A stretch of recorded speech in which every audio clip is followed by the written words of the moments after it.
otros medios que causan mucho menos reacciones adversas, como son los de baja osmolaridad. Igual ha sucedido con los medios de contraste en resonancia, han ido evolucionando a los que tenemos actualmente.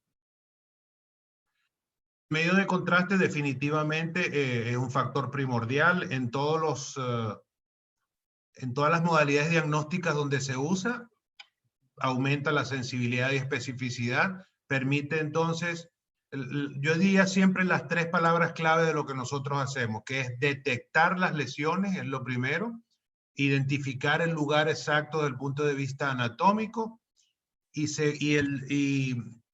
el último es la caracterización, o sea, lo que es la delineación, lo que son los bordes, lo que contiene, cómo está vascularizado. Y eso el medio de contraste permite hacerlo mejor, lo cual hace que todos los métodos, incluyendo por ejemplo ecografía, hacen que aumente la sensibilidad y especificidad.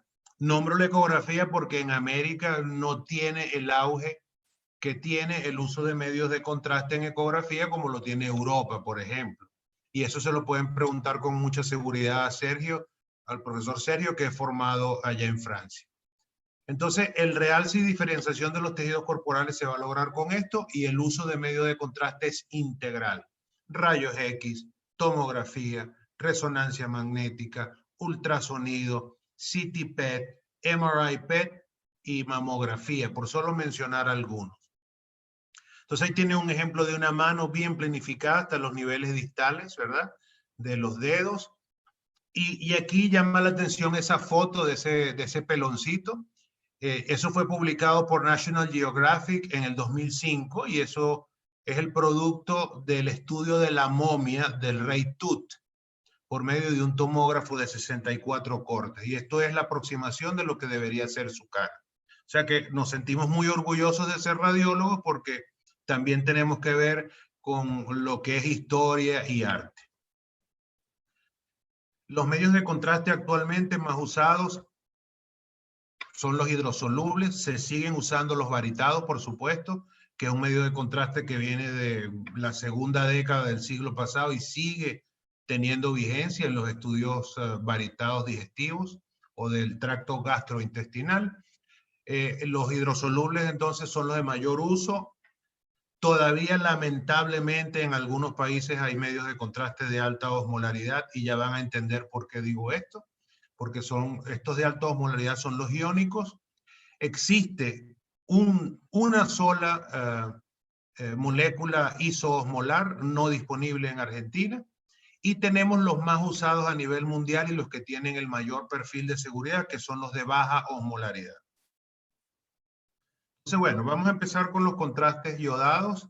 El medio de contraste ideal es el que sea inerte, el que tenga una eliminación rápida y completa, o sea, que no sea absorbido y que no genere efectos adversos. Esto lo colocamos porque este es el ideal, pero sabemos que todos los medicamentos generan efectos adversos. Y con toda seguridad vamos a tener más efectos adversos y muertes, que sería la peor situación, con los antibióticos, por ejemplo, que con un medio de contraste. Entonces, aquí abajo era lo que yo les refería, que es una de las referencias que van a tener en este tema y en cualquier tema que tenga que ver con medios de contraste. Son las guías ESUR. La última versión actualizada es la 10.0 del 2018.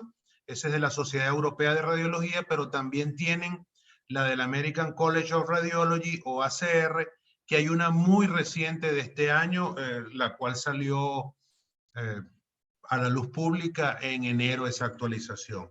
Entonces, este material va a estar disponible para ustedes de acuerdo como lo decidan los profesores. Luego bien, dentro de las clases de estos medios de contraste iodados, tenemos entonces por su molécula los que son monómeros, un solo anillo, que son estos dos que ven en su mano izquierda, y los que tienen doble anillo o dímeros, que son los que van a ver en mano derecha de la pantalla. Entonces tenemos los que salieron primero, y aquí lo dice, la primera generación, que son los monómeros iónicos, que son de muy alta osmolaridad, iónicos y generan muchos efectos adversos. Y le digo que lamentablemente todavía por razones económicas se siguen usando. No es lo que le brinda más seguridad al paciente. Tenemos dímeros iónicos, que es una especie de híbrido, dos moléculas y son iónicos y tienen baja osmolaridad. Por eso yo digo que es un híbrido. Luego tenemos el isoosmolar, que no está disponible, como les menciono, aquí en Argentina. Son dos anillos, ¿verdad? Y estos tienden a tener reacciones adversas tardías y tienden a ser muy viscosos.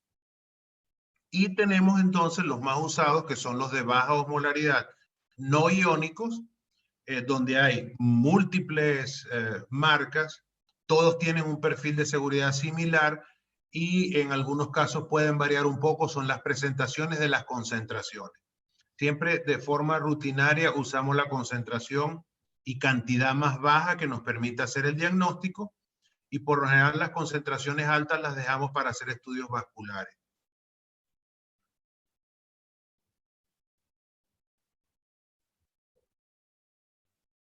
Ahora bien, vamos a ver algunas buenas prácticas que esto se tiene que manejar en el servicio por parte de todos. Son, en primer lugar, por supuesto, desde el punto de vista administrativo, el buen almacenamiento.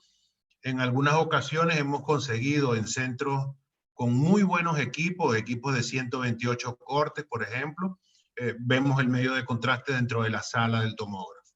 Entonces, condiciones normales, lejos de radiación, lejos del magneto, ¿verdad? Debe estar guardado, no exponerlo a temperaturas altas, mayores de 30 grados, no dejarlos en el baúl del carro, no dejarlos dentro del auto y que esté aguantando sol, por mencionar algunos ejemplos, ¿verdad?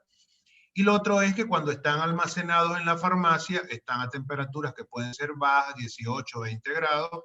Si hay aire acondicionado, se recomienda precalentar el contraste, al menos llevarlo a temperatura corporal o máximo 37 grados centígrados. Esto, algunas teorías dicen que disminuyen las reacciones adversas. Con toda seguridad, lo que sí van a disminuir es la sensación de disconfort a nivel del lugar de inyección y en el trayecto vascular. Eso sí es seguro. Y eso se los digo como paciente que he tenido que ser inyectado con cosas que están frías. Es sumamente desagradable el disconfort. Entonces imagínense algo que está más viscoso, peor todavía. Entonces siempre es recomendable ponerlo a cierta temperatura que se acerque a los 37 grados y esto también va a ayudar a disminuir la viscosidad. Y los paramagnéticos, debido a su estructura molecular, de que es un gadolinio quelado y todo esto, no deben calentarse.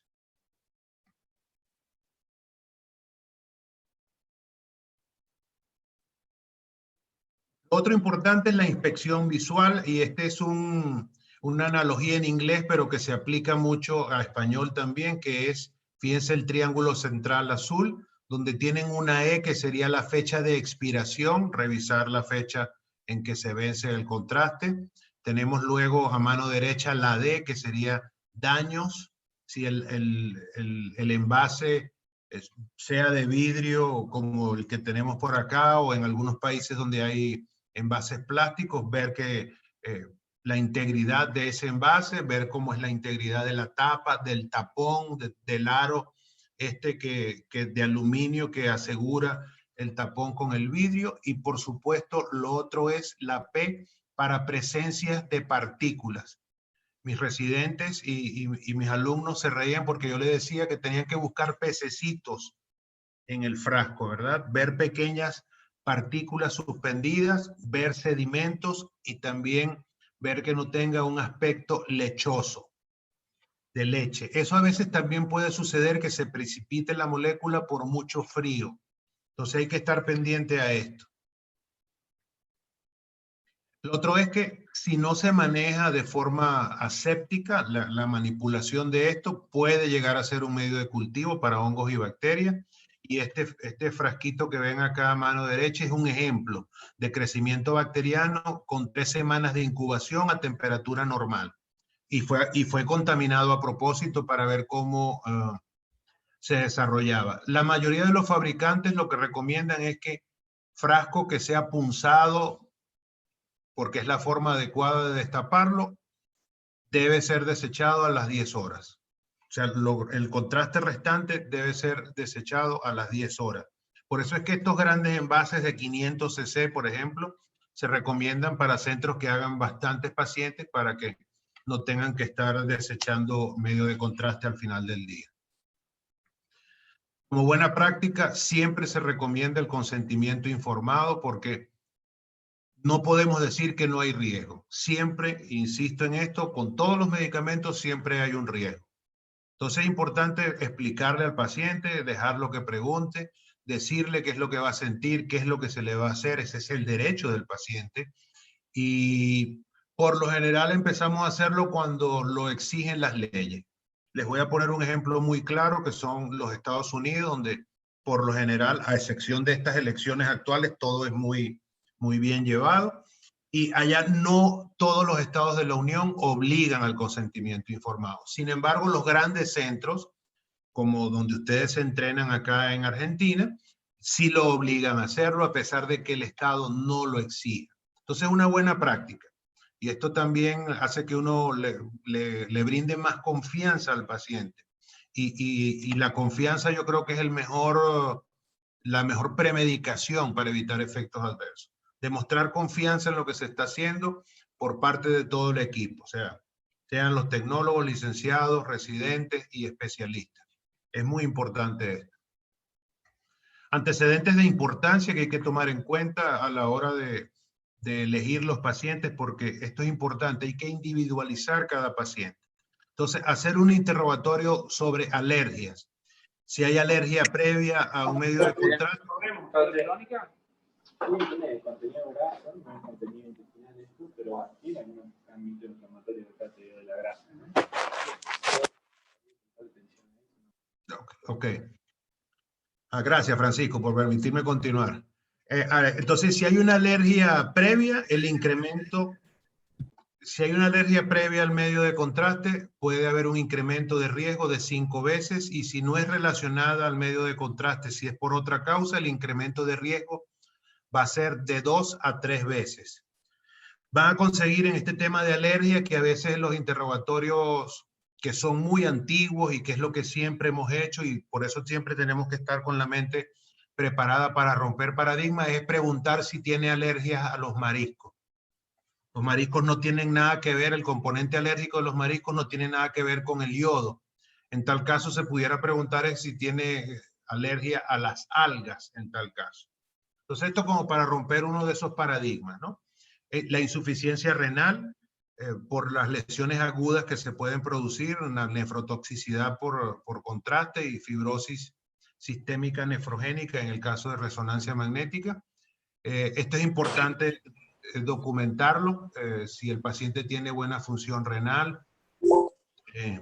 El uso de beta bloqueadores porque puede disminuir la respuesta de epinefrina, que es uno de los principales tratamientos para las reacciones adversas, sobre todo de tipo moderado y severo.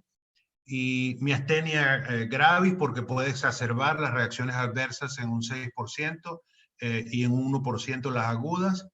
Y en el caso de hipertiroidismo, esto se aplicaba sobre todo a los medios de contraste iónicos. Sin embargo, es bueno recoger el dato, a pesar de que los medios de contraste estos de baja osmolaridad por lo general no interfieren con esta condición. Esto, algunos de los medios de contraste disponibles en el mercado. Entonces están los de alta osmolaridad, están los de baja osmolaridad no iónicos, que como les menciono son los que más se usan, y está el isoosmolar, que el iodixanol es la segunda molécula isoosmolar que aparece. La primera fue el iotrolan, que fue eliminado por Schering precisamente porque producía muchas reacciones adversas tardías. De manera que los de baja osmolaridad no iónicos son los que ofrecen según la literatura y según la experiencia, mayor perfil de seguridad y confort para el paciente. Vamos a ver entonces reacciones locales, porque actualmente tenemos o inyectamos medio de contraste de forma mecánica, ¿verdad? Con las inyectoras o bombas de infusión, como quieran llamarlas, y podemos llegar a tener caudales altos. Nosotros por lo general en angioceté coronaria podemos llegar a usar 6 cc por segundo, lo cual es bastante rápido, de manera que 100, 150 cc se van a pasar muy rápido, porque eso es lo que están exigiendo nuestros nuevos equipos, ¿no? Grandes velocidades para la adquisición de esa data cruda, que es de donde se obtiene luego las diferentes reconstrucciones. Entonces, la extravasación del medio de contraste, y ustedes van a conseguir esto en las guías, van a conseguir esto, unas guidelines por el FDA incluso. Entonces, fíjense, la incidencia es de 0,109%, en 1 en 1000, a 1 en 106 pacientes, y ustedes dirán, ¿y por qué esto varía? Bueno, va a variar por las condiciones del paciente. Si es un paciente oncológico, va a tener unos vasos que no van a ser de la misma calidad del no oncológico que no ha recibido ese tipo de tratamiento. Luego, y va a ser muy importante el sitio de inyección donde se coloca el dispositivo de acceso, llámese Avocat, Yelco, cualquiera de los dispositivos que tienen nombres diferentes de acuerdo al país. Y siempre se recomienda un gauge 18, por lo menos. Recordamos que altas velocidades de inyección, un medio de contraste que es viscoso, entonces es importante esto, y en esto va a incidir en esa incidencia, valga la redundancia, ¿no? Y se va a presentar hinchazón, dolor, calor. Cuando hay mucho contraste se puede producir el síndrome compartamental. Por lo general ya cuando se extravasan unos 100 cc de contraste, y esto necesita cirugía. Y ahí tienen un ejemplo, la foto de la izquierda, un miembro superior con enrojecimiento en el área donde está el sitio de punción. Y ahí tienen dos rayos X donde se ve claramente la extravasación que va desde el pliegue del codo en sentido cefálico. Clasificación por severidad. Tenemos leve, que es dolor, inflamación y eritema leve. Moderada, que ya el eritema es moderado o severo. Se pueden formar vesículas, dolor e inflamación. Y luego tenemos la severa, que hay inflamación persistente, limitación a la movilidad, y también va a requerir intervención quirúrgica. Sería entonces en los casos severos. Luego, en la clasificación radiológica, tenemos la superficial, que es piel y tejido celular subcutáneo, como lo señala acá la flecha roja. Luego tenemos el segundo grado, que es tejido celular subcutáneo e interfase de músculos. Y aquí tenemos dos proyecciones. Y luego tenemos la extravasación subfalcial o intracompartimental muscular, que es la severa y que requiere intervención quirúrgica. En los casos leves se elevaría el miembro afectado y se colocaría frío local. Se pueden usar o complementar, dependiendo a si es leve a moderado, medidas farmacológicas como ya el urinodiasa en la primera hora, el dimetil sulfóxido o corticosteroides. Y por supuesto, en los casos severos, lamentablemente, una complicación que nadie quiere es que tengan que operar al paciente. Vamos ahora a ver las reacciones adversas sistémicas.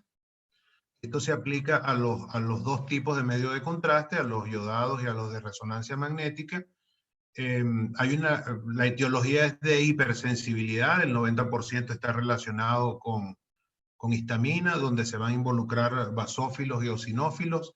El 4% va a estar mediado por inmunoglobulinas E, y hay otros mecanismos como es activación de mastocitos y basófilos, hay activación del sistema de complemento, hay conversión de la L-arginina a óxido nítrico, porque los medios de contraste producen en muy poco grado apoptosis, que es muerte celular, sobre todo los no iónicos de alta osmolaridad.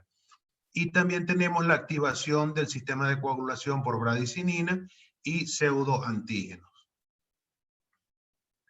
Medicación es una de las preguntas que siempre hacen, sobre todo en nuevos servicios cuando se están abriendo, que qué esquema de premedicación recomendamos. Y yo aquí, y por la experiencia que hemos tenido de escuchar a personas expertas en Viena o en Chicago, sea Sociedad Europea o el RCNA, y también apegándonos a lo que dicen las guías de SUR y del American College of Radiology, ellos dicen que no hay una verdadera prueba de que la premedicación pueda servir. Incluso se habla de un efecto placebo. Ahora bien, en muchos centros instalan esto por recomendación de los alergólogos, por cubrirse las espaldas desde el punto de vista legal, y las sociedades que les he mencionado, a pesar de que por un lado dicen esto, recomiendan unos esquemas de premedicación que los vamos a ver. Las complicaciones que pueden traer la premedicación, insisto, cada paciente es un caso, hay que individualizar un paciente, ¿verdad? No se va a manejar igual un paciente de 12 años que tiene determinado peso al doctor Briceño que pesa 140 kilos.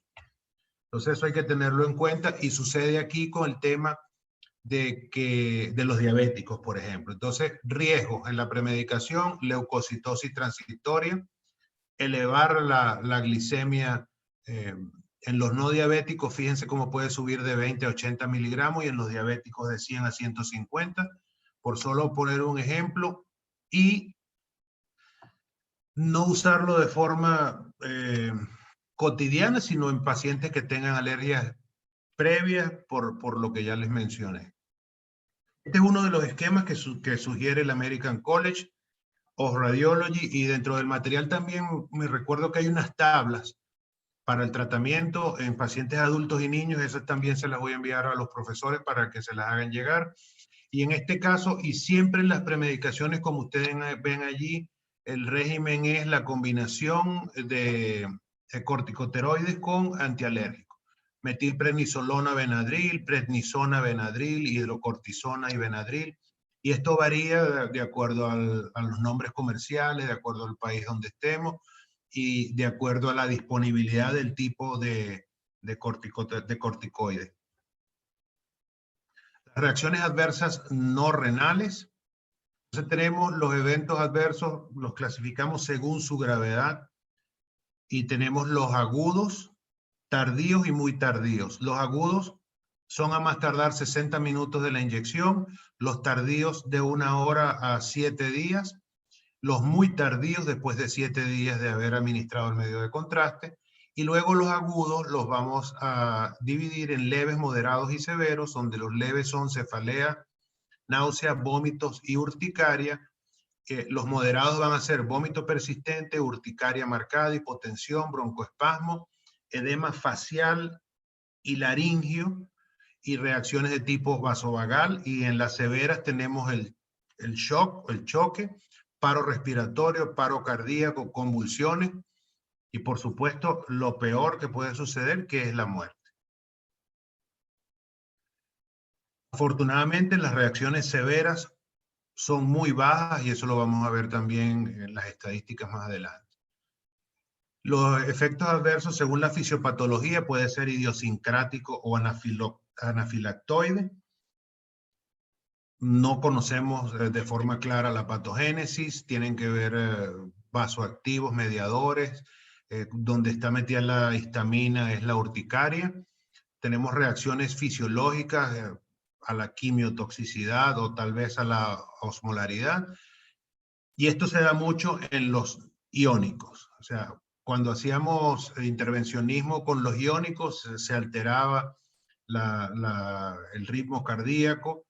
Se pueden producir entonces arritmias cardíacas, depresión miocárdica, se habla de edema cerebral, edema pulmonar, convulsiones, reacciones vasovagales.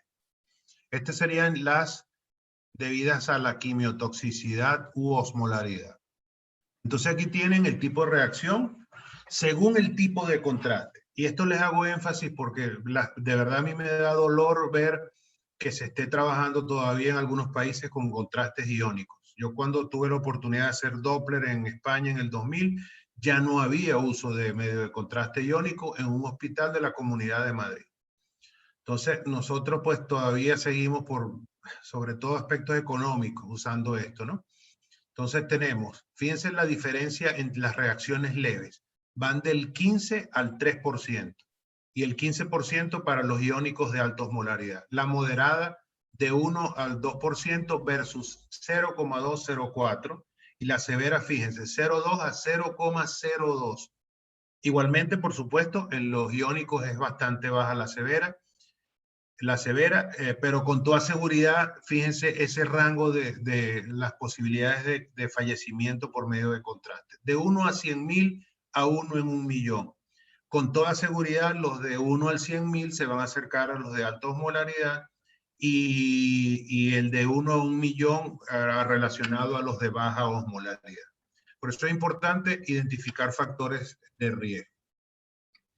Entonces, volviendo otra vez a las clasificaciones, ya de una forma un poco más gráfica, leves, si son relacionadas a alergia, urticaria limitada, prurito, edema cutáneo limitado, picazón en la garganta, congestión nasal, estornudo, conjuntivitis y rinorrea, y de aspecto fisiológico, náusea, vómito, el enrojecimiento, transitorio, calor, escalofríos, cefalea, marea o ansiedad, la hipertensión leve puede suceder, y la reacción vasovagal. Estas son entonces las reacciones agudas leves.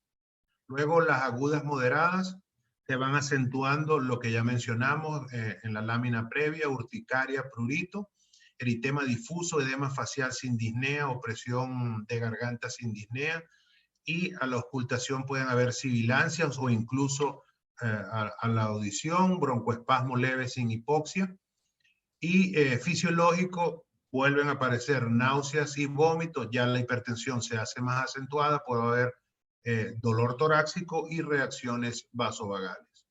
Luego la severa, y por supuesto ya se está asomando lo que es el shock anafiláctico, edema difuso facial con disnea, eritema difuso con hipotensión, el edema laringio, el estridor o hipoxia, las sibilancias y broncoespasmos más acentuados que en el caso de las moderadas y el choque anafiláctico como tal instalado. Las reacciones de tipo fisiológico, vasovagales, arritmias, convulsiones y emergencia hipertensiva. Y ahí tienen nuevamente entonces la cantidad de fallecimientos que registra la estadística de 1 a 100.000 y de 1 a 1.000.000. Y yo espero que esto no suene trágico, pero es lo que quiero que se lleven en relación a usar medios de contraste iónicos y no iónicos. Entonces aquí tienen un tratamiento de los que sugiere el American College of Radiology en el caso de que exista urticaria o un eritema difuso. Por supuesto, la observación, monitorizar signos vitales por lo menos 15 minutos. Siempre se recomienda no retirar la vía, porque en algunos centros vemos que no han empezado a hacer el estudio y ya le han retirado la vía después que inyectan el contraste. Siempre dejar la vía porque después puede ser complicado tomar nuevamente una buena vía. Entonces, dejar la vía es lo recomendable. Si este eritema urticaria está asociado a hipotensión o distrés respiratorio, se debe considerar entonces ya que se esté instalando la reacción anafiláctica, tener oxígeno disponible, solución salina, ¿verdad? Por lo general a 0,9 a chorro, elevar los miembros a más de 60 grados, tener a mano epinefrina. En algunos países existe el EpiPen o el epilapicero, sería la traducción, donde ya viene diluido, es muy cómodo. 0,3 cc en una dilución de 1 a 1000 para vía intramuscular y en el caso de tener que diluirlo, un cc en 1 a 10.000 por vía endovenosa, también otra vez diluido a goteo lento. Si solo los hallazgos son de piel, se puede considerar usar Benadryl 50 miligramos por cualquiera de las vías de administración, sea oral, intramuscular o endovenosa. Hay que tomar en cuenta que este tipo de medicamentos pueden aumentar la hipotensión. Luego tenemos entonces hipotensión con taquicardia. Igualmente la vía, el oxígeno, elevar los miembros, la solución, la misma dosis de epinefrina. En el caso de hipotensión con bradicardia, lo mismo, pero cambiamos la epinefrina por atropina, 0,6 a 1 miligramo endovenoso si es refractario. En el caso de edema laríngeo, igualmente preservar la vía, monitorizar signos, oxígeno, epinefrina a la misma dosis. Y en el caso de broncoespasmo tenemos acceso endovenoso mantenido, monitorizar signos, el oxígeno por supuesto con su máscara, utilizar inhaladores de estos con agonistas beta 2, dar 2 puffs y repetirlo por en 3 sesiones. Si no responde, ir a la epinefrina. Esto es lo recomendado para estas 4 condiciones. Niños, y esto lo traigo, pero esto yo siempre recomiendo que sea, por lo menos nosotros arrancar con lo que tenemos que arrancar. Si es un centro grande, siempre tener el apoyo de las unidades de terapia intensiva o de urgencias. Pero aquí están, este es un esquema que sugieren la administración de líquidos en niños, cómo sería el uso de adrenalina, cómo sería el uso de difenidramina como antialérgico y también el uso de atropina. Esto de todas maneras, como les digo, todos estos esquemas se los hago llegar en una forma de tabla donde están bien específicos tanto para adultos como para niños en las diferentes condiciones que puedan suscitarse. En embarazo hay efectos mutagénicos, hay efectos sobre la función tiroidea fetal y, por ejemplo, el FDA no lo recomienda. Esto lo ponemos porque es una de las preguntas y esto está un poco más ampliado a nivel de las guías de Sur y la American College of Radiology. Reacciones adversas renales, recordando que estos medios de contraste se eliminan casi en el 100% por vía renal. Tenemos entonces la lesión renal aguda post-contraste o nefropatía inducida por contraste, se van a conseguir de las 2 formas. Y el factor de riesgo que les mencionaba, estos son algunos. En el caso de uso intraarterial, que la eliminación sea menor de 60 ml, no está recomendado por vía intraarterial y menor a 45 ml minuto por vía intravenosa. ¿Cómo se calcula esa tasa de filtración glomerular? Para los que no lo sepan, era una antigua fórmula más o menos complicada. Actualmente tenemos la posibilidad de descargar aplicaciones en nuestras computadoras, en los dispositivos Android o iOS, y ahí se carga todo. Hay que cargar tipo de paciente, sexo, raza, todo eso, y da el resultado. De manera que es muy fácil hacerlo. Los inyectores actuales también lo hacen, tienen cómo calcular eso y obtienen la tasa de filtración glomerular. Tener estos factores de riesgo combinados con nefropatía diabética, deshidratación, insuficiencia cardíaca congestiva, infarto agudo al miocardio reciente, hematocrito disminuido, edad mayor de 70 años, administración de fármacos nefrotóxicos e insuficiencia renal aguda. De estos hay que ver cuáles se pueden corregir y cuáles no. Los que se pueden corregir pueden aproximar al paciente a que se haga el estudio con medio de contraste. Si todos los factores son no corregibles, lo ideal es entonces escoger otro método alternativo y no realizar el estudio con contraste. Eso también hay que tenerlo claro. Es siempre el costo-beneficio y en eso se basa la medicina en todas las especialidades. Le traigo esto de forma ilustrativa porque siempre se recomienda que el paciente esté hidratado. Y estar bien hidratado significa una micción adecuada. Entonces tenemos que tener en cuenta eso. Que el niño, si llora, tenga lágrimas, que el niño o el paciente tenga humedad en la mucosa oral y no esté seca, eso puede ser un indicativo de que esté o no hidratado. Entonces son cosas básicas que a veces se nos olvidan. En resonancia magnética, y tienen una imagen de las primeras resonancias que se hicieron después de la desarrollo e invención por parte de Paul Lotebur y Sir Peter Mansfield, lo cual les valió un premio Nobel, uno de tantos premios Nobel que están alrededor de la radiología. Y vemos este cuadro de los medios de contraste que se utilizan a nivel mundial. Y aquí también vamos a tener una situación como la de los iónicos y no iónicos. Lo que ven en rojo, las tres líneas rojas que están a nivel del centro, son medios de contraste de tipo macrocíclico. Eso vamos a verlo más adelante. Pero ¿por qué lo traigo? Porque estos macrocíclicos son los que se pueden usar en Europa. Ya los demás, como el Magnevis, el Omniscan, Multihans y el Optimark, ya están prohibidos en la comunidad europea, y en algunos lugares de Estados Unidos tomaron la decisión de no usarlo, sobre todo en pacientes pediátricos.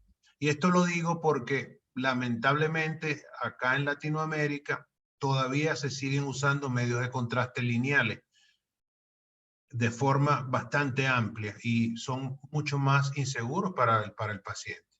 Entonces, estos tres son los que siguen autorizados por la Comunidad Europea por ser macrocíclicos, y este de abajo se dejó en rojo porque es un medio de contraste hepatoespecífico que se elimina mitad por riñón o 50% por riñón y 50% por vía hepática, de manera que si hay una falla renal, el hígado compensa y por allí se elimina. Entonces, los lineales están en un grupo 1, los macrocíclicos están en un grupo 2 y el Primovist o Eovist, dependiendo si estamos en América o en Europa, está en un grupo 3. Y el grupo 3 significa que no hay suficiente evidencia, porque no es tan ampliamente usado como los del grupo 1 y 2. Entonces aquí tienen cómo serían las moléculas.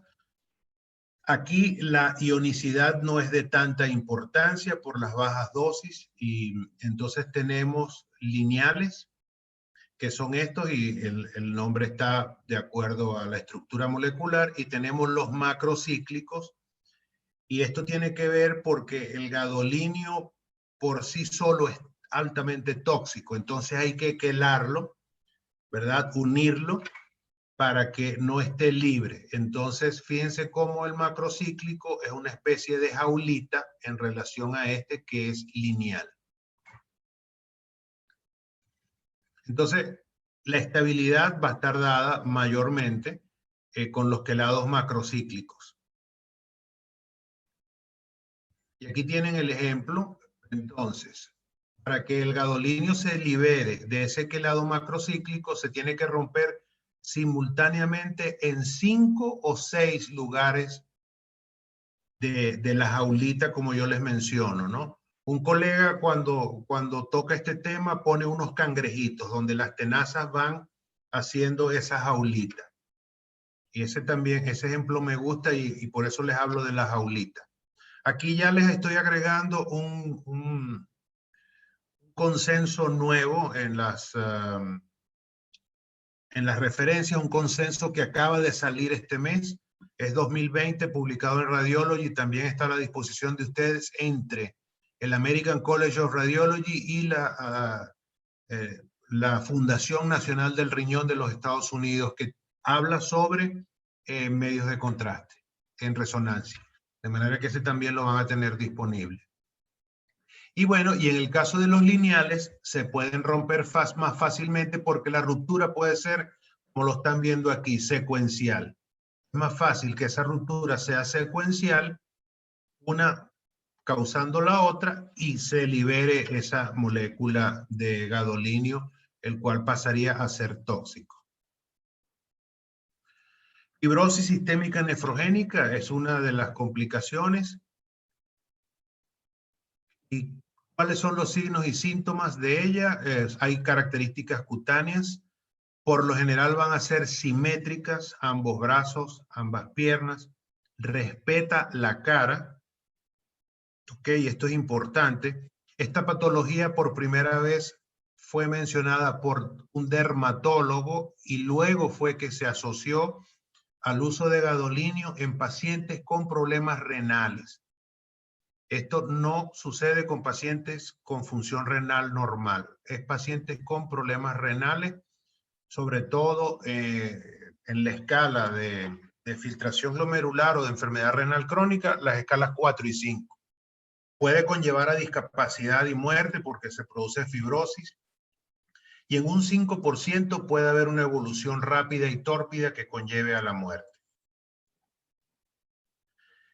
¿Cómo progresa la enfermedad? Y ahí están viendo ejemplos, ¿verdad? A la inspección, cómo son las características de la piel. La enfermedad puede progresar de semanas a meses. Se va a ver edema de extremidades, va a haber enduración de la piel, acartonamiento, se van a ver unas pápulas color madera. Se puede sentir quemazón, picor, dolor, debilidad muscular, pérdida de flexibilidad de la piel y nuevamente hago énfasis, puede conllevar a discapacidad y muerte. Y en un 5% puede haber una evolución rápida y tórpida hacia la muerte. O sea, hay áreas de engrosamiento, endurecimiento de la piel, con esa hiperpigmentación marrón o aspecto de madera, preferiblemente localizada a nivel de miembro, y fíjense allí todos los ejemplos citados son en miembros. Hay un engrosamiento extensivo y también está esta apariencia de piel de orange en algunos casos o piel de naranja, ¿verdad? Con pápulas y nódulos subcutáneos.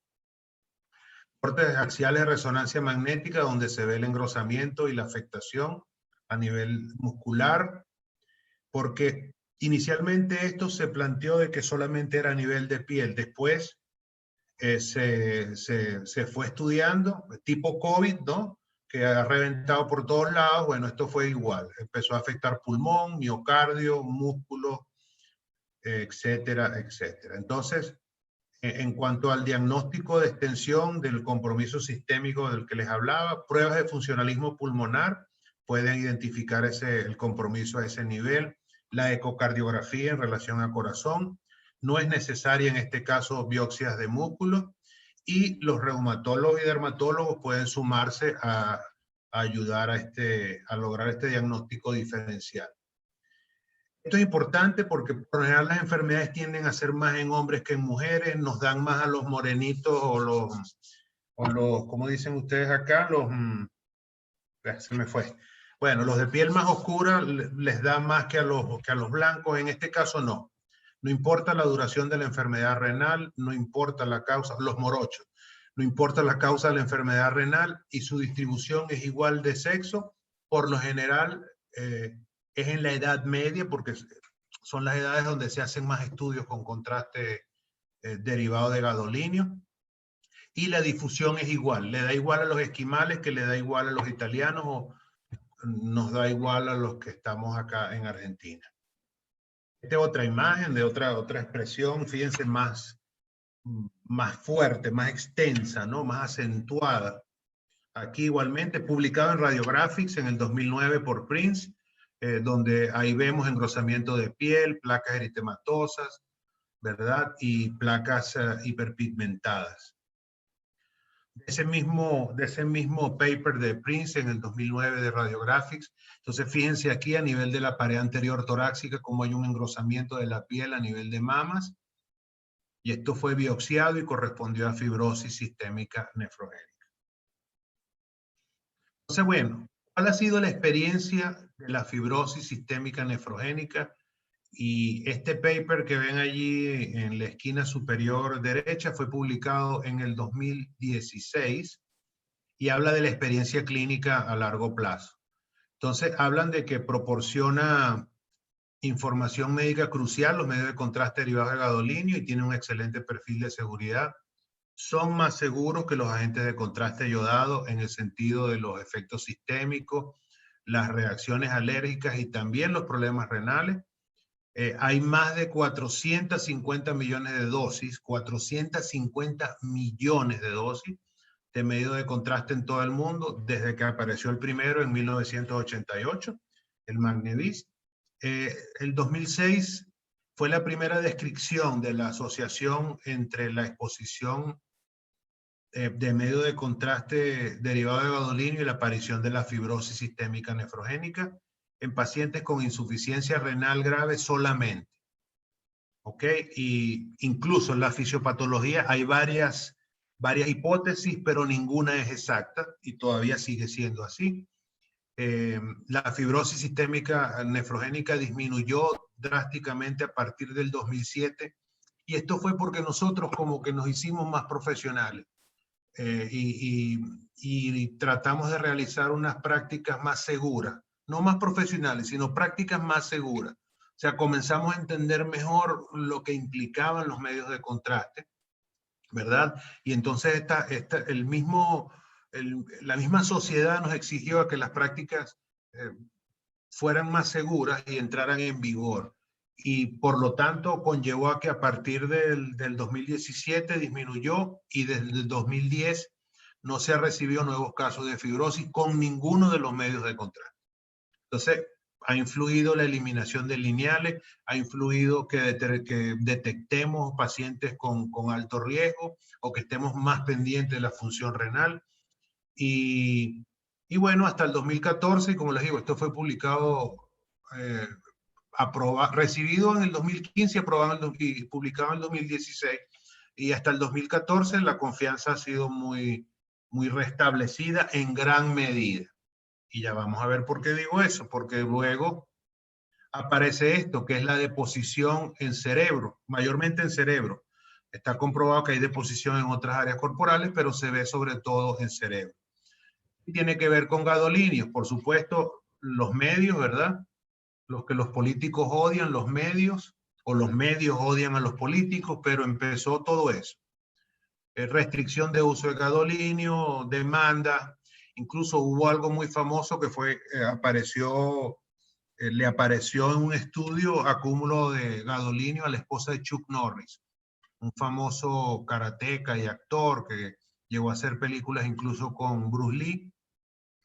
Y eso generó bastante ruido. Después no sé qué sucedió, si fue que llegaron a un arreglo judicial, pero retiraron la demanda, ¿no? Hay que estar pendiente de esto. Siguen apareciendo cosas relacionadas a la deposición de gadolinio. Esto hizo que en 16, en marzo del 2016 se generara una cascada de ciclos de preguntas y respuestas, porque incluso tuvimos la oportunidad de ver esto en Viena cuando empezaron con esto, y la pregunta que se hizo fue, ¿existe depósito de gadolinio en el cerebro? Y la respuesta fue sí. ¿Y dónde mayormente era ese depósito? En núcleos basales, globo pálido y núcleo dentado. Generó entonces eso. Aquí tienen varios ejemplos donde van a ver unas hiperintensidades muy tenues, ¿verdad? Que corresponden a deposición de gadolinio a nivel del sistema nervioso central. Ahora bien, ¿qué genera el depósito de gadolinio o qué produce? Y esto está dicho por alguien neutral, si se quiere, que es el FDA, dijo que no hay evidencia de sintomatología secundaria. De todas maneras, siempre habrá que esperar. Igualmente sucede con los teléfonos celulares, por ejemplo, dicen que por el gran uso de teléfonos celulares puede haber un aumento de la incidencia de cáncer cerebral. Es una hipótesis. Es con todos los medios de contraste, el mayor riesgo es con los lineales y esto está más que estudiado y demostrado y más adelante veremos algunos ejemplos. También hay un estudio en modelos animales hecho por los coreanos donde inyectaron repetidamente estos modelos animales y después hicieron análisis anatomopatológicos y dio esto, que en los lineales era muy alto y en los macrocíclicos era casi imperceptible. De hecho, en los macrocíclicos no se ve en el estudio de resonancia magnética. Entonces, el depósito es desde la primera aplicación. Por lo general, estos pacientes hablan de haber tenido más de 5 aplicaciones con varios productos. Otros han dicho que son con el mismo producto, pero es importante esto. aparece con más de 5 aplicaciones, o sea, no se ve con hacerse un solo estudio. De todas maneras, este cambio de intensidad de señal, por ejemplo, en ganglios basales es conocido, ¿verdad? Y puede haber ese aumento de intensidad en la secuencia en T1, en núcleo dentado y globo pálido, y por lo general ha estado asociado a esclerosis múltiple, presencia de manganeso u otros depósitos minerales, disfunción hepática y otras causas raras. Aquí tienen un paciente, por ejemplo, que tiene un poco muy tenue las hiperintensidades, y por supuesto después de 16 inyecciones, 16 estudios con medio de contraste derivado de gadolinio, se acentuó esas hiperintensidades a nivel del núcleo dentado. Cuanto a publicaciones en estudios comparativos en cerebro, y este está muy bueno porque fíjense, son varios, uno de Kanda en el 2015, donde 23 pacientes utilizaron Magnevist y 36 usaron ProHance, recordándoles que Magnevist es un lineal y el ProHance es un macrocíclico, y el incremento se vio en Magnevist y no en ProHance. Luego, Radbruch y colaboradores en el 2015 de 50 pacientes en 2 grupos con más de 6 inyecciones en series de Magnevist o Dotarem. El incremento fue visto en Magnevist y no en Dotarem, recordando entonces Magnevist lineal, Dotarem macrocíclico.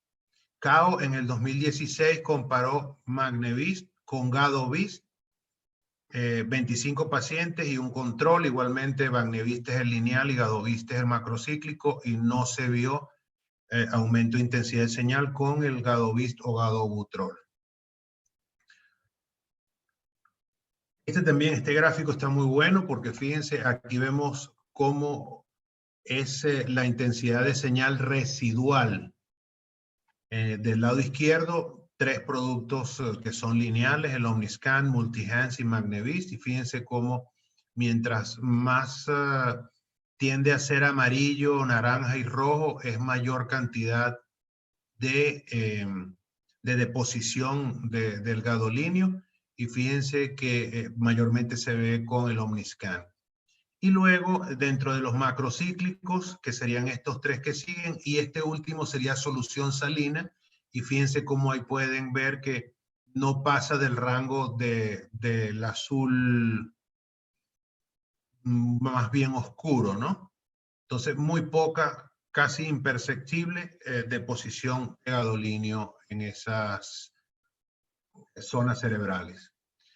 Y bueno, la experiencia clínica a largo plazo dice que los medios de contraste derivados de gadolinio proporcionan información médica crucial y tienen un perfil de riesgo-beneficio positivo en la mayoría de los pacientes, y en eso se basa la medicina. Hay más de 500 millones de dosis de medios de contraste en todo el mundo desde 1988, y fíjense cómo ha sido el crecimiento según esta curva. Y el año pasado se inyectaron más de 40 millones de aplicaciones de medio de contraste.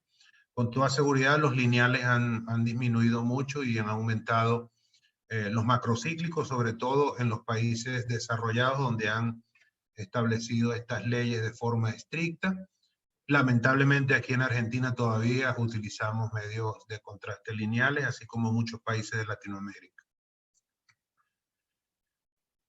Para reducir el riesgo de reacción aguda, lo que recomiendan las guías es para todos los pacientes mantener el paciente en el servicio con la vía permeable y tomada sin retirarla durante al menos 30 minutos. Hablan por lo general de 15 minutos, yo recomendaría de 15 a 30, que se queden por allí cerca del servicio para poderlos estar observando. Tener disponibles medicación y material de resucitación, y esto genera una pregunta: ¿qué deberíamos tener en el servicio? Y las guías de SUR recomiendan tener esto como mínimo, tener una maletita, una valijita de paro, un carrito de paro donde por lo menos tengamos esto.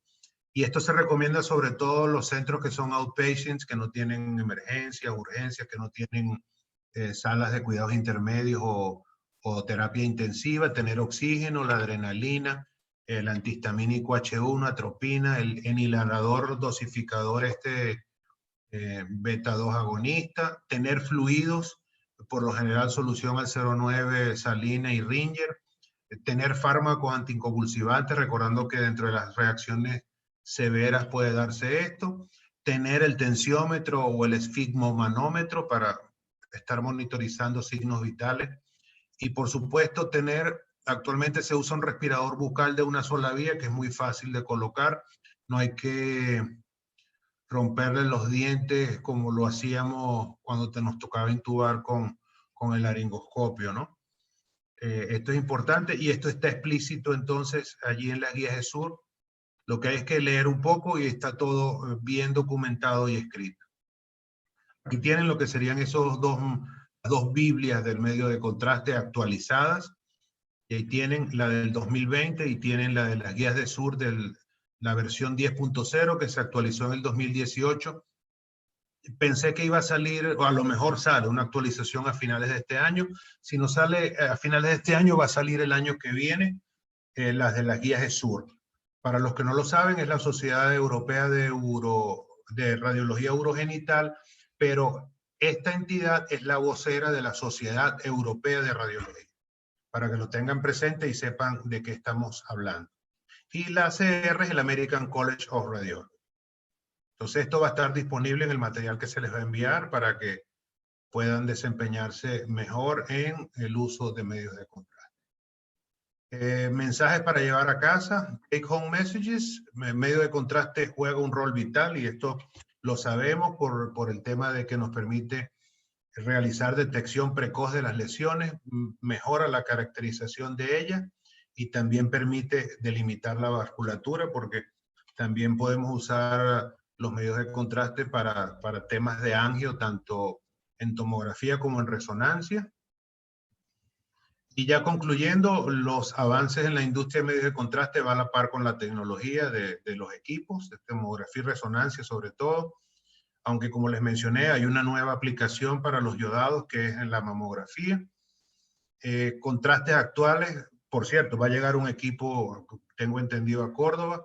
Contrastes actuales poseen un alto perfil de seguridad y eso lo vieron los medios de contraste nuevos, las diferencias en cuanto a reacciones agudas de todo tipo, leves, moderadas o severas, son bastante importantes con los contrastes que son mayormente usados.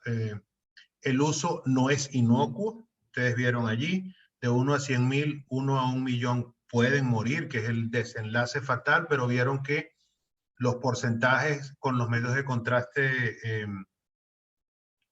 no iónicos de baja molaridad es de 0,0 algo. Entonces, pero hay que saberlo. El paciente pregunta, ¿me puedo morir? Sí, pero es muy remota la posibilidad. Debemos hacer una adecuada selección de los pacientes y esto es importante. Si determinamos factores de riesgo y esos factores de riesgo se pueden corregir, se corrigen y el paciente va a estudio.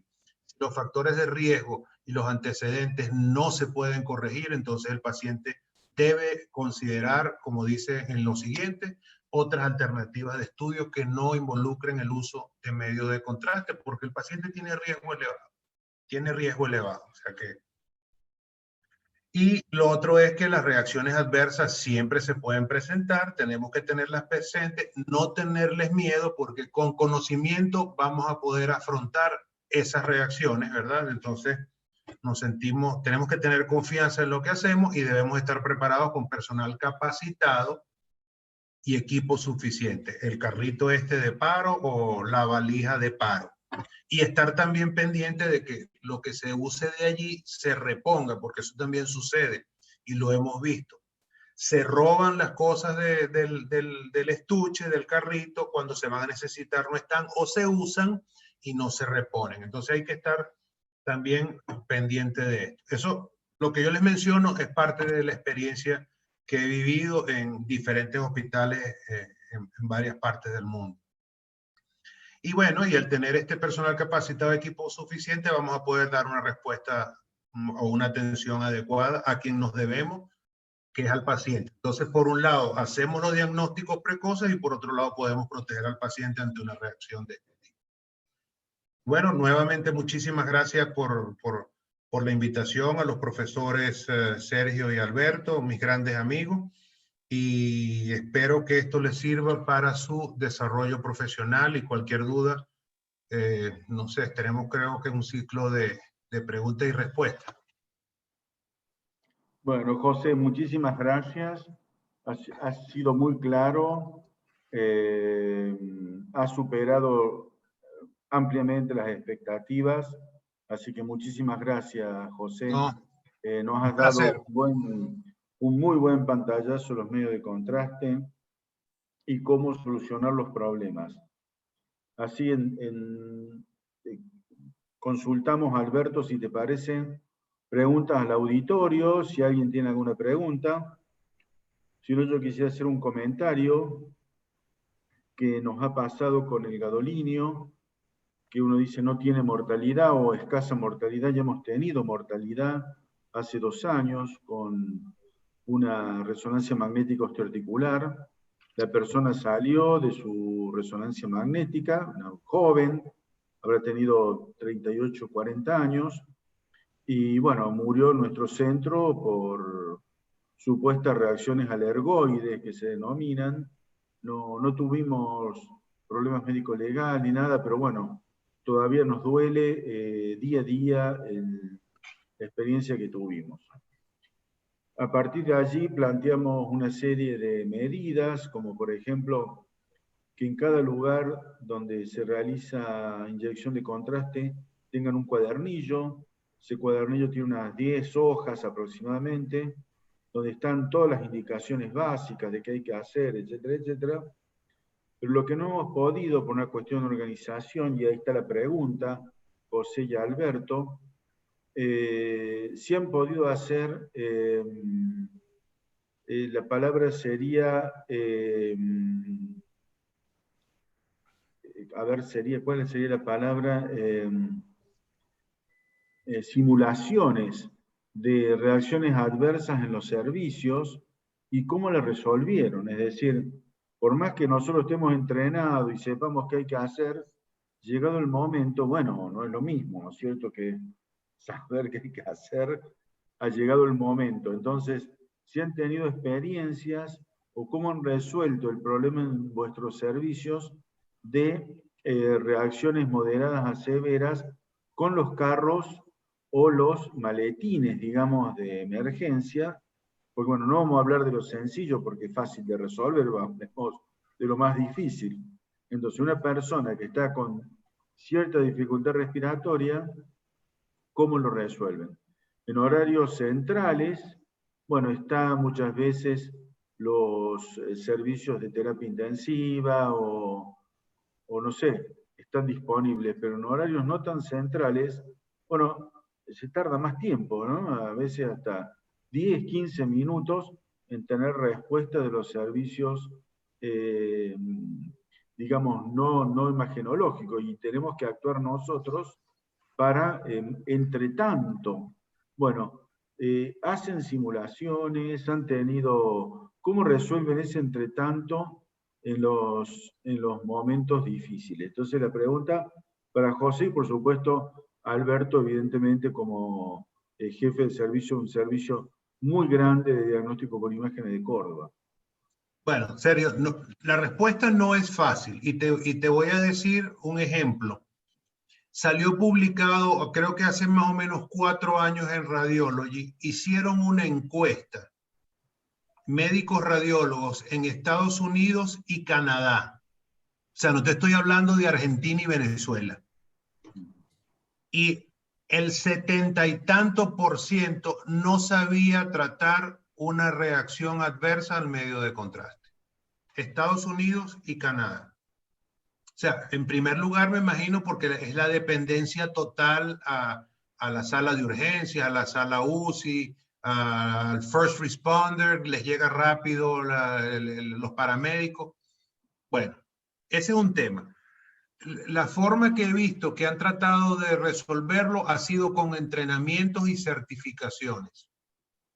Y en eso tal vez pueda influir la misma federación y sociedad. O sea, que se incluya y que se incluya esto este tipo de materia también ayuda de forma formal y consecutiva. Yo recomendaría empezar con una clase general de medios de contraste y después dejar sola las reacciones adversas. O sea, esa es una recomendación. Y lo otro es estar haciendo los entrenamientos. O sea, no sé si con la universidad, con las casas comerciales que lo hagan de forma profesional y académica y que no sea con el fin económico. Eso sería lo que yo sugeriría. O de repente ustedes como jefe de servicio llegar un día y hacer una reunión sorpresa sobre medios de contraste. O sea, se me ocurren esas cosas, ¿no? Bueno, lo tenemos a Alberto, que es el presidente actual de la Federación Argentina de Radiología, que es, digamos, la máxima autoridad en imágenes de la Argentina. Así que es un gran gusto y una hermosa oportunidad para ofrecer algunas opciones, algunas ideas a su presidencia. Y realmente es muy interesante esto de que la federación ofrezca, digamos, cursos de cómo resolver esto y sugerencias y todo.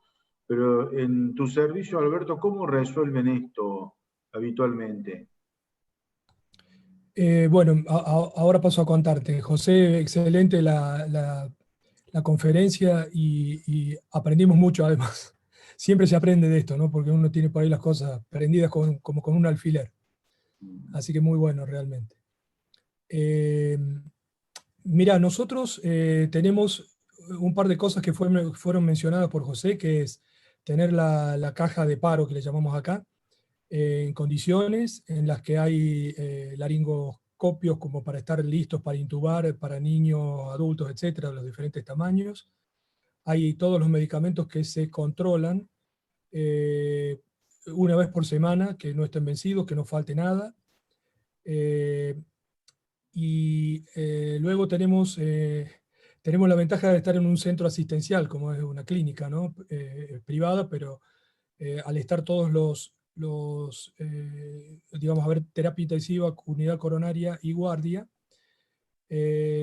lamentable o afortunadamente, lamentablemente porque no aprendemos a hacerlo nosotros, y afortunadamente porque los que vienen lo hacen mejor que nosotros, hemos tenido un par de casos de situaciones con reacciones graves, pero se activa la línea roja, digamos, y casi siempre de dos sectores, o de UCO y UTI, o de UTI y guardia, están los médicos en 2 minutos, porque estamos muy cerca de todos los sectores de esto. Así que es impresionante, porque yo hasta que no ocurrió no estaba seguro de que podrían llegar tan rápido, pero llegaron.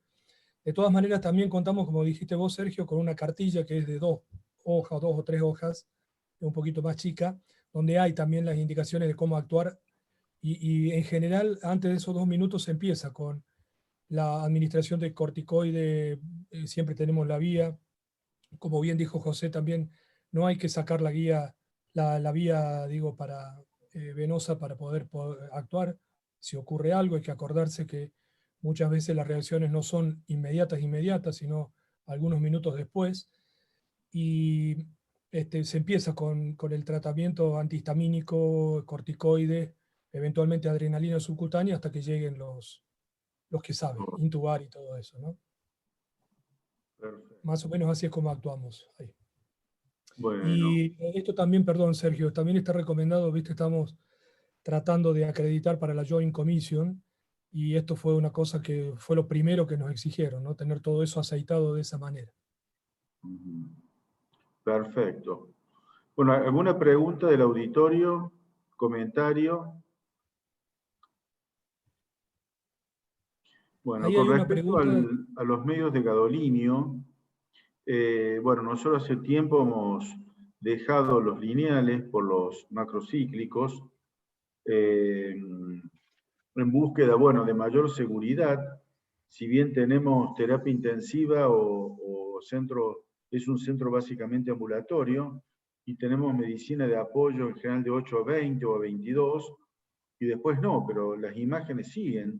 por allí teníamos que tener, digamos, un cierto grado de seguridad. Le aprendimos a tener muchísimo respeto al gadolinio después de este paciente joven que falleció después de una resonancia de tobillo, es decir,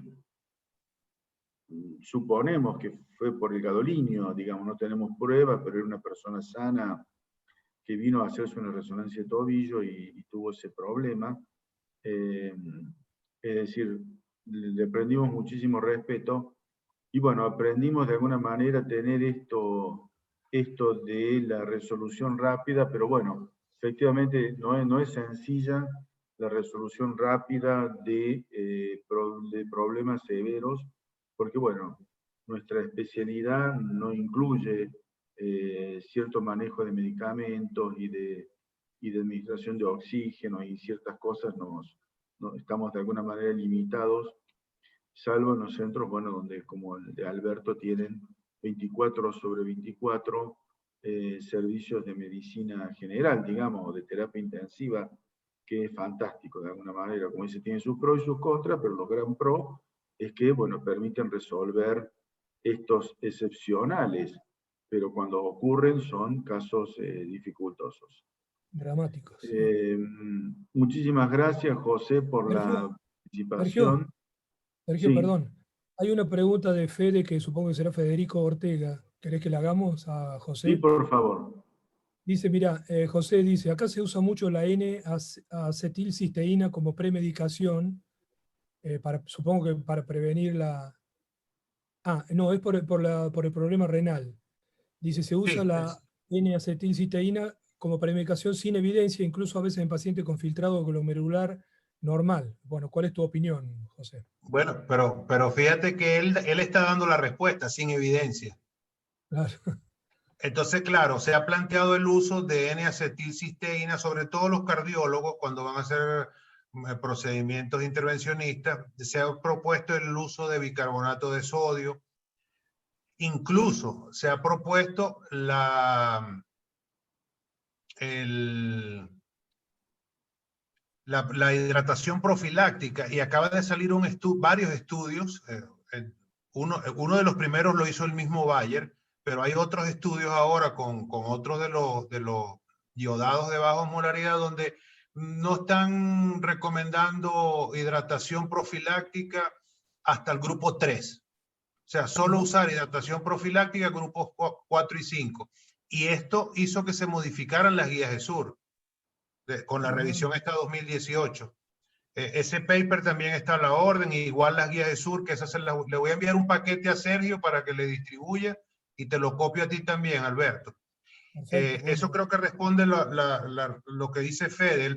No hay suficientes casos como para decir N-acetilcisteína, protejo riñón. No.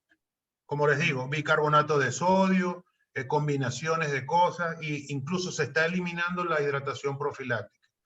Aprovecho en relación a las cartillas, Sergio. Hay dos cartillas, como ustedes la llaman, de tratamiento. Una para pacientes adultos y otra para pacientes pediátricos, según la normativa del ACR, del American College. Esa también te las voy a incluir en la bibliografía que te voy a enviar. Bueno, genial, porque la vamos a compartir con todos los integrantes del curso, que son parte de los grandes centros de diagnóstico por imágenes de nuestra provincia de Córdoba. Están representados todos los centros, así que van a recibir de tu parte, José, toda esta información y va a ser muy bien recibida sin ninguna duda, porque todo esto ayuda muchísimo a nuestro quehacer diario, que es el objetivo finalmente de este curso de formación superior. Muchísimas gracias, José. Fantástico las presentaciones de los medios de contraste y la solución de sus problemas. Y bueno, ahora tenemos una segunda parte de este evento. Muchas gracias, José, muy amable. Chao, José. No, un abrazo. Un placer, buenas noches y bueno, esperando poder viajar para visitarlos, ¿no? Sin duda, José. Un gran gusto. Bueno, que pasen buenas noches y suerte a todos los cursantes de posgrado. Bueno, muchas gracias y esperamos tus documentos. Seguro. Ahora, bueno, tenemos la segunda etapa, que es la evaluación. La evaluación está compuesta, como siempre, de dos partes. Una parte de la última clase de imágenes de mama y de pelvis femenina de la doctora Tiscornia, del Sanatorio Allende, una excelente clase, realmente fantástica. Y esta otra de diagnóstico por imágenes en el medio de contraste, también una excelente clase del doctor José Briceño. Así que yo me quedo unos segunditos, nos quedamos con el doctor Marangoni unos minutos presentes para que, bueno, abran el curso, el aula virtual de la Universidad Católica, ingresen a especialista en diagnóstico por imágenes, evaluación parcial y la actividad de mama, pelvis femenina y medio de contraste. Entonces nos quedamos presentes con el doctor Marangoni unos minutos hasta que puedan ingresar y nos quedemos tranquilos. Así que aguardamos con Alberto.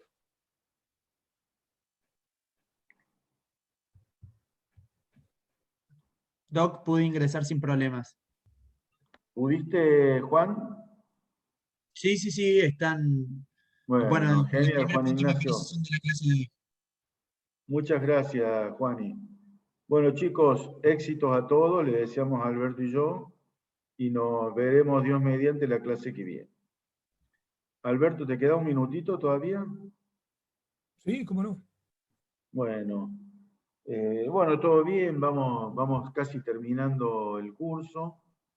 Nos queda la clase que viene, que es una integración. La integración es un poco ver un pantallazo de todo. A la misma hora tengo un curso de ivermectina dictado por nuestros infectólogos. Qué bueno, Sí yo o me junto no, también qué entonces. hacer, qué no hacer, en fin. Y bueno, tengo que estar presente justo el martes que viene a las 19. Ajá, bueno. Vos podés, Albertico, estar a cargo del... No lleva Obviamente, sí. evaluación parcial, salvo que haya alguien reprobado en esta En este parte, pero lugar. ya queda preparado la evaluación. Ok. A partir de las 20 horas ya está preparada la evaluación. Sería un pantallazo de la De todo actividad, lo más que hablado. nada responder preguntas o hacer un pantallazo, lo pueden hacer con Marco, por la parte neuro, y con Rodrigo, por la parte articular, y con eso creo que estamos prácticamente todos los temas grandes resueltos. Eventualmente le podemos pedir a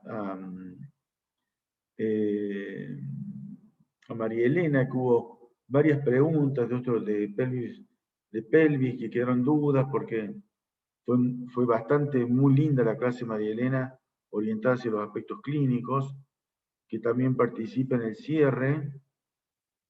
Y después la clase siguiente, o sea, el martes siguiente, sería ya la primera evaluación final, Claro. el final del curso. Entonces Sergio, sería el pero vos martes decís que viene.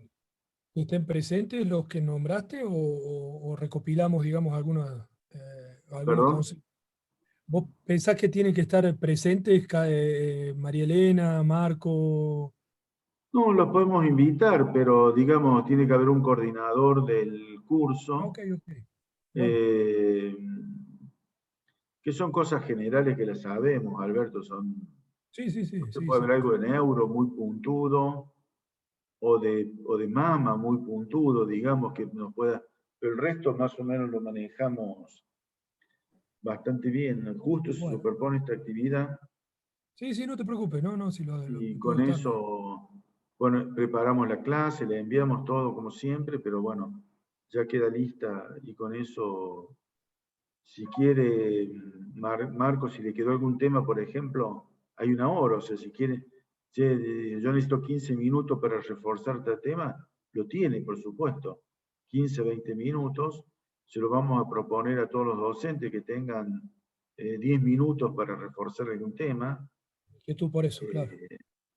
por las dudas, y si no, bueno, un poco redondear en los temas generales, y con eso yo creo que basta y sobra para este Bueno, cierre de curso. Hemos recorrido las radiaciones con un invitado fuera, medio de contraste con invitado también de lujo. Hemos recorrido los principios físicos de los fierros y la anatomía de los principales lugares, es decir, Sí, sí. se ha hecho un recorrido de la parte general normal. Nunca es suficiente porque todavía hoy seguimos aprendiendo nosotros, yo por lo menos sigo aprendiendo casi a diario, te digo, cosas de anatomía, mnemotecnias que te ayudan a recordar los órganos, en fin, es infinito. Así Sí, que sí, bueno, de alguna totalmente. manera es como transmitirle que esto no es que aprobando uno sabe todo, ¿no es cierto? Sino es simplemente una introducción al tema de la anatomía y a los principios físicos y conocer las herramientas. Es prácticamente eso, nada más. ¿Cómo te ha ido con tus chicos, Alberto? En el curso Con tu este, residente de primer año. no, bien, bien. Sí, Bien. hubo hubo un par que tuvieron que recuperar una de las evaluaciones, pero en general bien. Pero bueno, son cosas que pasan, sí. Sí, sí, sí. Sí.